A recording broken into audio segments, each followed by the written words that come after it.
We do, in fact, suck at human interaction, but we are really great at responding to text messages instantly, no matter what we do, aren't we?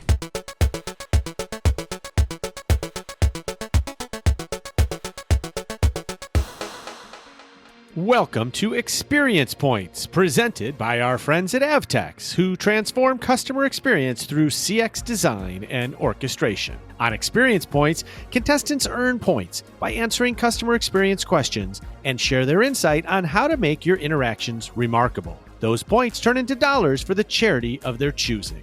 I'm Dan Gingiss. And I'm Joey Coleman, and we'd love to introduce you to today's contestant.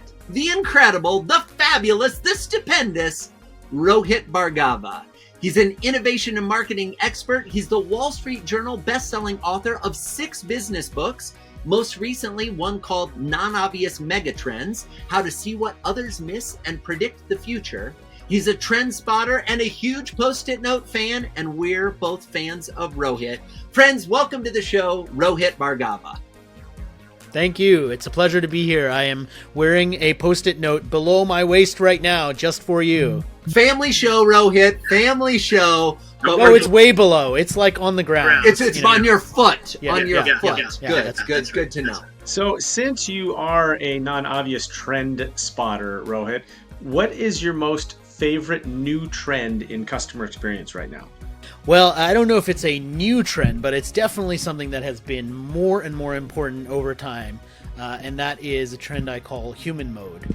And what it talks about is, yes, we associate more with humans and we like a human experience, but also human mode says that when we have this beautiful experience with personality, with humanity, we're willing to pay more attention to it, pay more time, and actually pay more for it, because we value the human connection of it. So there's a big lesson in that, I think, for many people who are working customer service, customer experience, especially when it comes to trying to create more humanness out of an experience.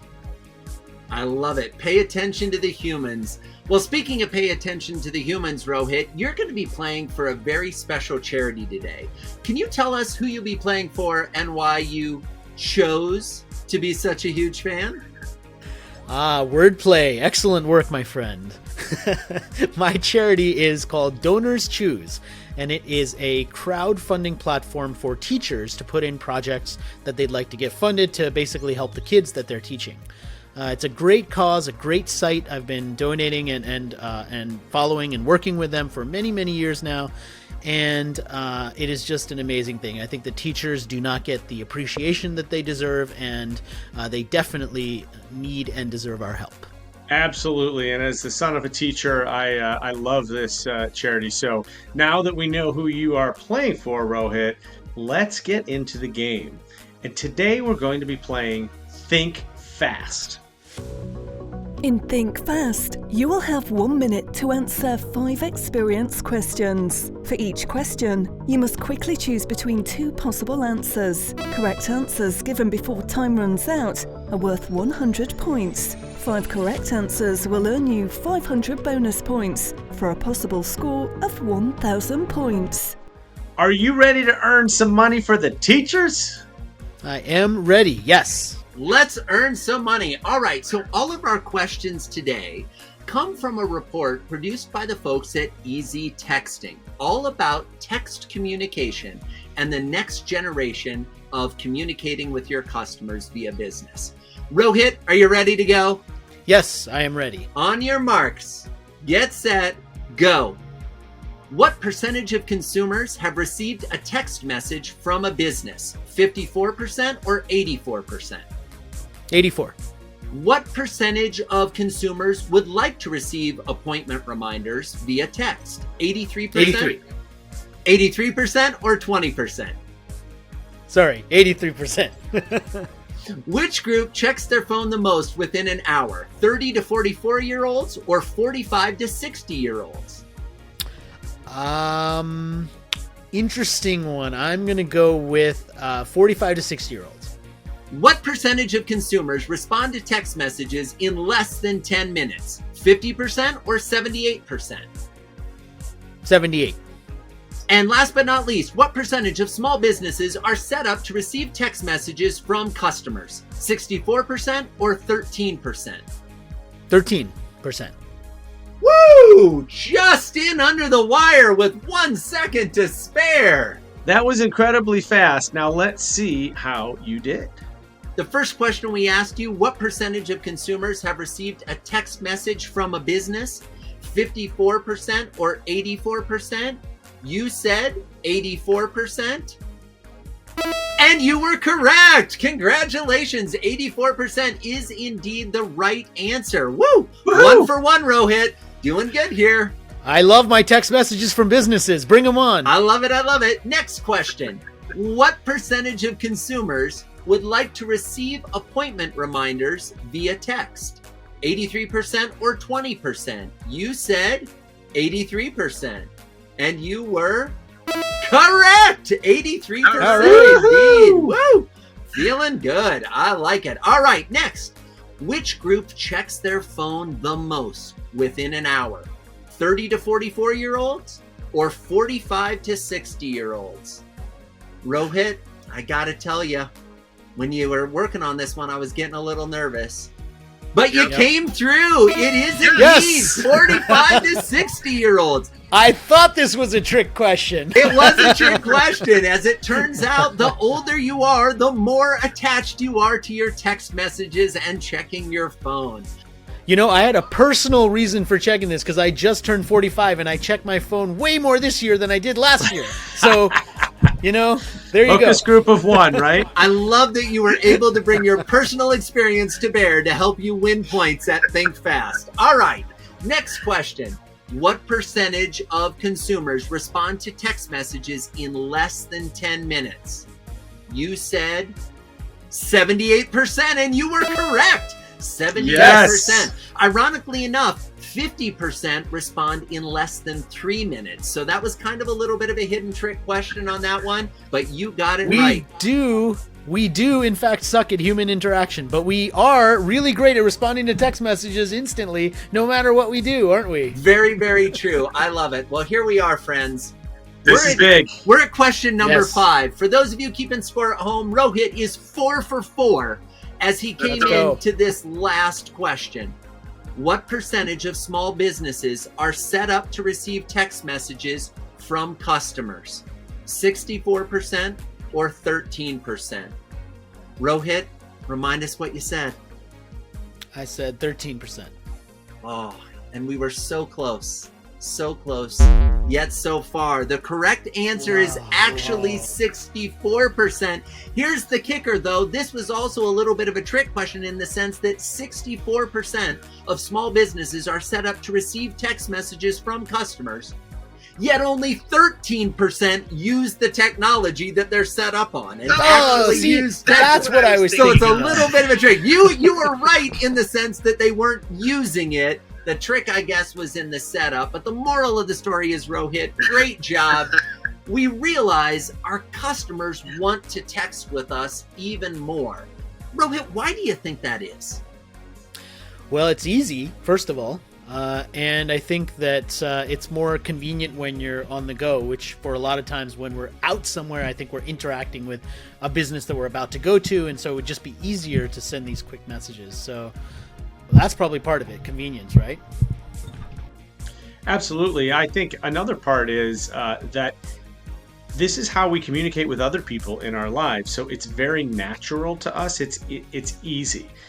When you ask a millennial to call a toll-free number, that is not how they talk to people, right? So it is uncomfortable. But texting is pretty much ubiquitous between friends and family. And so it makes sense that we would extend it into businesses. I also think it's interesting that we're in this time where, as the data showed, a lot of businesses aren't using text yet. So I wonder if over time our texting will start to feel like our email inbox in the sense that the channel will be overwhelmed. But at least for now, texting seems to be a preferred channel. Rohit, out of curiosity, could you speak a little bit to your experience with helping brands navigate the types of communication they're using across different channels and how they might want to consider their audience before they overly or underly commit to a specific channel of communication. I think I'd say the biggest thing that I've seen is the expectation setting around channels and how it is unintentionally training their customers to interact with them in certain ways. So, it's the same thing when you have your kids or even when you have like pets, right? If you reward the certain behavior, like your kid starts yelling and screaming because they want something and then you give it to them, what are they going to do next time? They're going to yell and scream.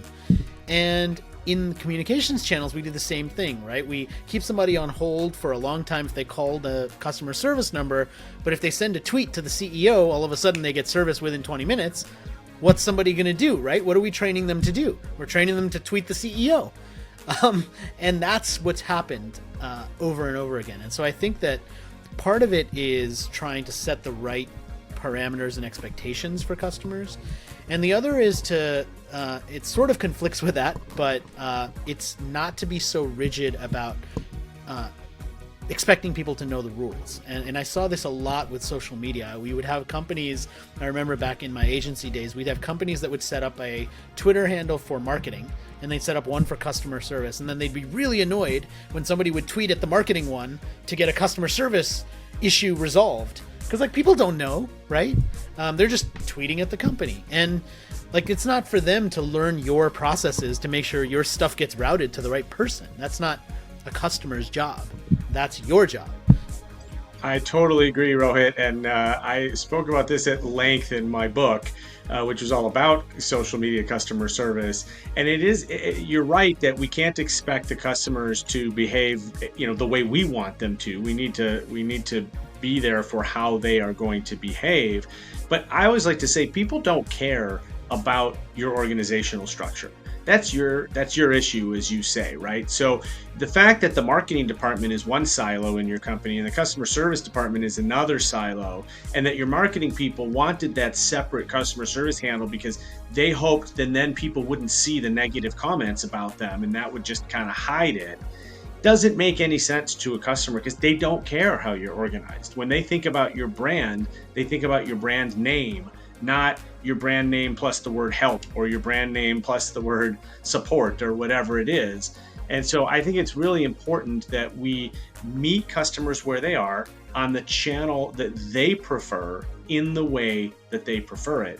And generally then what happens is they appreciate the fact that you're there for them. So even if they have a problem, they feel confident that you can solve the problem and that we're going to get past this and continue to have a great relationship.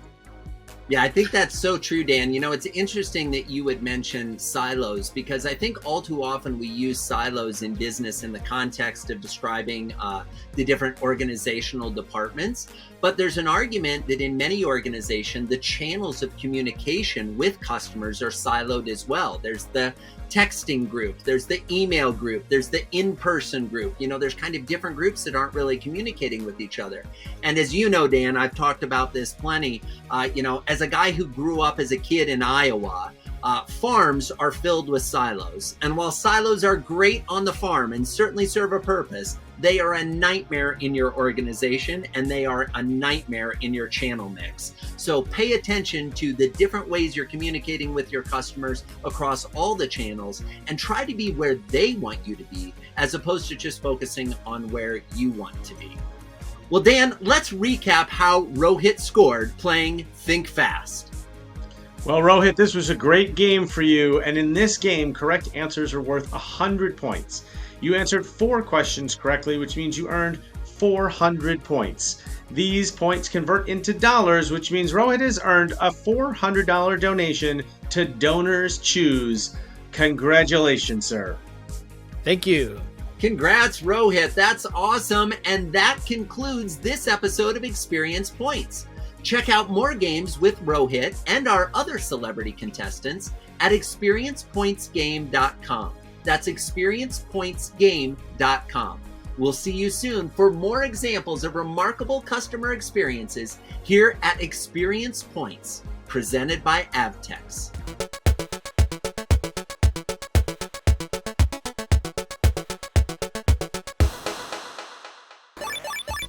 when you hear about, just kind of going back to their points about siloing, you find yourself creating silos for things that make sense from a business perspective. And some of these roadblocks that you're talking about are because of the way the organization has decided to organize their touch points with customers. And I'd be interested to hear your thoughts around, how should we be organizing ourselves around those customer touch points? Yeah, so that's a really good question. So I think today, to your point, we've organized around functions. So we have our texting function. It's a group of people that supposedly are really good at texting and or replying in kind, and our social media response group, and the list goes on.